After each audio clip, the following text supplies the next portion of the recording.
Alright, what's up guys? Knicks Daily here back with another video. If you're new to the channel, make sure you hit the like button and subscribe. I upload every single day on the Knicks.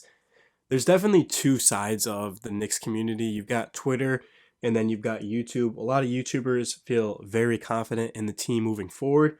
And on Twitter, of course, you have a lot of Knicks fans who are definitely Knicks fans, but if you aren't really bought into what the Knicks are doing, I do understand it. I mean, the Knicks are kind of in like the middle of the pack, but that could easily be changed. So how could that be changed? Well, for one, Julius Randle, he's got to go. He's got to be traded. Keeping Randle, that's not rebuilding. Like Julius Randle was brought to the Knicks, obviously.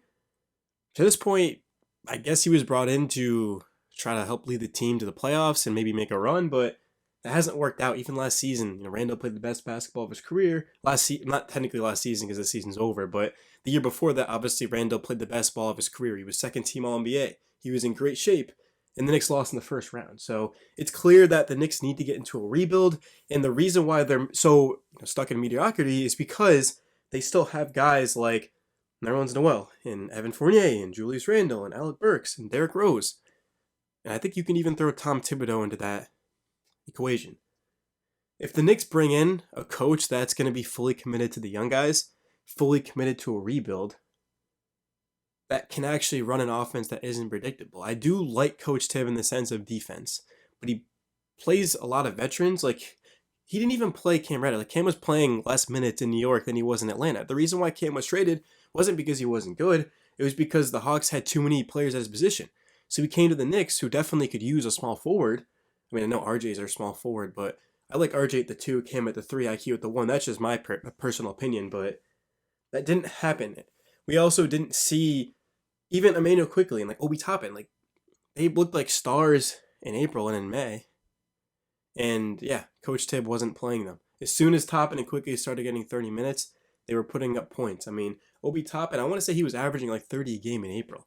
And you might say it was meaningless games, and I guess you're right, it really didn't mean a lot, but also at least it gives us a glimpse into the future of what could be. I mean, these guys are still super young. We drafted them in the first round for a reason. So, yeah, no, the Knicks are not winning the championship this season. Doesn't matter. Kyrie, Dejounte Murray, Jalen Brunson, all three of them, it doesn't matter. The Knicks are not winning the championship. But that doesn't mean that in the next couple of seasons they can't gear up to do that, because they're going to have, for one, these young guys that I just talked about, but also they're going to have a ton of flexibility, not only in salary, but in draft compensation. So the Knicks can go out there and make trades and bring in a star. In a couple of years, the Knicks are going to look a lot different. I mean, the roster won't look much different, I don't think. Maybe a couple new faces, but they're going to have a lot of flexibility. Like, bringing in Jalen Brunson doesn't make the Knicks flexible. It makes them, like, not flexible. Because now you've got Brunson for the next 4 seasons making over 25 million a year. And another thing that a lot of people aren't even talking about, I do think that the Knicks offense would be kind of predictable with RJ, Randle, and Brunson. I do not want Jalen Brunson. If we were getting him for, like, not cheap, but if we were getting him for a reasonable amount of money, sure, but I don't think Brunson puts us over the top. We'd be a lot better, but I mean, tell me right now, the Knicks, are they going to get out of the first round with Jalen Brunson? I don't think they are. I think the Knicks honestly should just fully commit to Miles McBride and Emmanuel Quickly. And I know you're thinking, well, those guys don't really have star potential. And, well, one, that's probably not true. I think Emmanuel Quickly definitely has star potential because, I mean, this is a guy that was putting up triple-doubles and he can shoot the lights out of the basketball. IQ, you could say what you want about him, but he works hard and he can definitely shoot the ball. He could pass it. I mean, this is a guy that he grew up playing point, bro. He could play the 1 or the 2.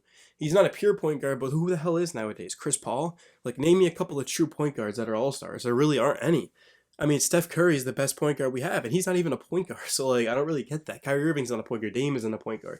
So, that's that, bro. But I do like what the Knicks have going on. I don't even like it. I love it. I loved watching the Knicks down the stretch of the season. They didn't even make the play-in, bro, yet alone the playoffs.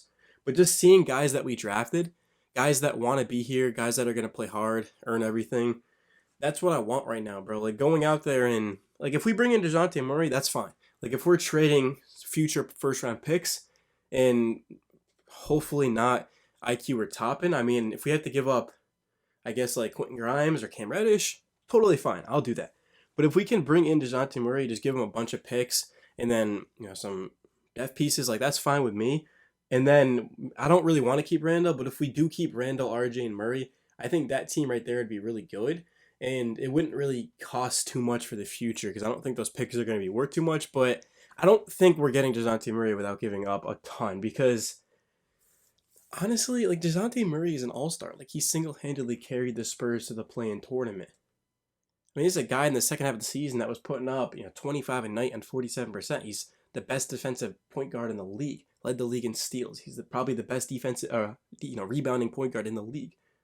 Not just of course, the West, but in all of basketball. So like the fact that we're gonna be able to get Dejounte Murray for 3 kind of mid picks, bro, like literally mid, like middle of the road, like not good picks, and like without giving up quickly and topping, I don't think that's realistic. Because if that was the case, he'd be in a Knicks jersey. Like he'd be in a different jersey. So, but yeah, outside of that, man, I just think that the Knicks need to buy into the future. And I don't want to sound like a broken record here, but I love what the Knicks have going on. If you go onto Twitter, I was just arguing with a bunch of other teams' fans. And by the way, I have a Twitter. Like I technically have a Twitter, but it's only for YouTube. It's not like a Knicks Daily or anything like that. It's just, it's not really a burner, but I just go on there to talk with people and stuff like that. And somebody tweeted out, it was like, oh my God, like, I'm so glad I'm not a Knicks fan. And then I commented, I'm like, well, dude, we've got RJ Barrett. We've got picks to work with. We've got a lot of flexibility.